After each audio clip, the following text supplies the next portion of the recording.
दोस्तों स्वागत है आपका। आज इस वीडियो में हम आपको बताएंगे प्रदोष व्रत के महत्व के बारे में, साथ ही इसकी कथा के बारे में। प्रदोष व्रत हिंदुओं के लिए एक महत्वपूर्ण व्रत है। यह व्रत प्रत्येक मास में 2 बार पड़ता है। इस व्रत को करने से भगवान शिव को प्रसन्न किया जाता है। प्रदोष व्रत एक पवित्र उपवास का दिन माना जाता है। प्रदोष व्रत प्रत्येक चंद्र पखवाड़े में त्रयोदशी को पड़ता है। यदि प्रदोष व्रत रविवार को पड़ता हो तो उसे रवि प्रदोष व्रत कहा जाता है। रवि प्रदोष व्रत करने से भगवान शिव और भगवान सूर्य की कृपा बनी रहती है। रवि प्रदोष व्रत के दिन नमक का सेवन भूलकर भी नहीं करना चाहिए। वीडियो अच्छी लगे तो लाइक शेयर सब्सक्राइब जरूर कीजिएगा। कमेंट बॉक्स में हर हर महादेव जरूर लिखें। बेल आइकन को भी प्रेस कीजिएगा ताकि आने वाली वीडियो का नोटिफिकेशन आपको मिले। तो अब बात करते हैं इसके महत्व के बारे में। पुराणों में रवि प्रदोष व्रत का महत्व बताया गया है। सूर्य प्रदोष व्रत करने से खोए हुए मान सम्मान की प्राप्ति होती है। भविष्य में उत्तम स्वास्थ्य का आशीर्वाद भी भगवान शिव और सूर्य नारायण देते हैं। इसमें कुछ विशेष मंत्रों के जाप से हृदय रोग से मुक्ति मिलती है। अब बात करते हैं इसकी पूजा के समय के बारे में।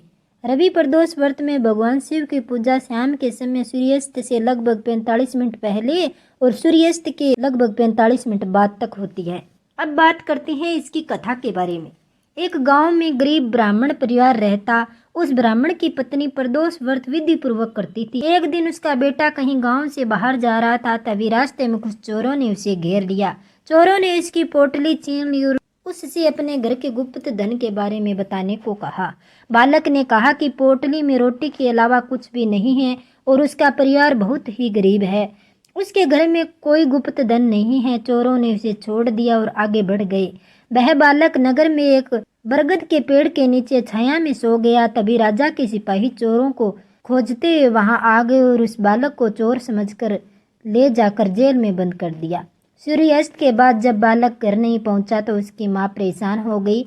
उस दिन वह प्रदोष व्रत का पालन कर रही थी। बालक की माँ ने शिवजी की पूजा के समय भोलेनाथ से प्रार्थना की कि उसका पुत्र कुशल हो, उसकी रक्षा करें। भगवान शिव ने उस माँ की पुकार सुन ली। फिर शिवजी ने राजा को सपने में बालक को जेल से मुक्त करने का आदेश दिया। साथ ही कहा कि वह बालक निर्दोष है, उसे बंदी बनाकर रखोगे तो तेरा सर्वनाश हो जाएगा। अगले दिन सुबह राजा ने उस बालक को रिहा करने का आदेश दे दिया। बालक राजद्वार में आया और उसने पूरी घटना राजा को बताई। इस पर राजा ने उसके माता पिता को दरबार में बुलाया। ब्राह्मण परिवार दरबार में बुलाए जाने के आदेश से डर रहा था। जैसे तैसे राजा के द्वार में आ गए। राजा ने कहा कि आपका पुत्र निर्दोष है, उसे मुक्त कर दिया है। राजा ने ब्राह्मण परिवार की जीविका के लिए 5 गांव दान में दे दिए।